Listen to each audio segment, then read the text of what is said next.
তিন ধরনের মানুষের কপালে সবসময় দুঃখ লেগেই থাকে। তো চলুন জেনে নেই কোন তিন ধরনের মানুষের কপালে সবসময় দুঃখ লেগেই থাকে। এই তিন ধরনের মানুষ কখনো সুখী হতে পারে না, কারণ এদের কপালে সবসময় দুঃখ লেগেই থাকে। তো চলুন জেনে নেই। নাম্বার 1, যারা কোনোদিন নিজের সাথে হওয়া অন্যায়ের প্রতিবাদ করতে পারে না। তাদের সাথে প্রতিনিয়ত অন্যায় হচ্ছে কিন্তু তারা প্রতিবাদ করতে পারে না। এই ধরনের মানুষের কপালে দুঃখ লেগেই থাকে, কারণ সে যে নরম, চারিদিক থেকে তার শক্ত আঘাত আসবে। যে মানুষটা নরম, যে মানুষটা প্রতিবাদ করতে পারে না, সেই মানুষটার কপালে দুঃখ সারা জীবন লেগেই থাকে।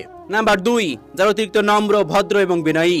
এই সমাজে যারা নম্র, ভদ্র এবং বিনয়ী, তাদের কপালে দুঃখ বেশি থাকে, কারণ এই সমাজের মানুষ তাদেরকে বেশি ঠকায়। কারণ তারা যে নরম, তারা যে গরম হইতে পারে না, এজন্যই সমাজের মানুষ তাদেরকে বেশি ঠকায়। এজন্যই তাদের কপালে দুঃখ সবসময় বেশি লেগেই থাকে। নাম্বার 3, যারা সবসময় ভাবে অন্যরা কষ্ট পাবে, এজন্য কখনো কষ্ট দিয়ে কথা বলতে পারে না। সেই মানুষগুলোর কপালে সবসময় দুঃখ লেগেই থাকে, কারণ সেই মানুষগুলো ভাবে আমি কি বলবো, আমি বললে সেই মানুষটা আবার কষ্ট পাবে না। তো এই মানুষগুলোর কপালে সবসময় দুঃখ লেগেই থাকে। রিয়েলাইজ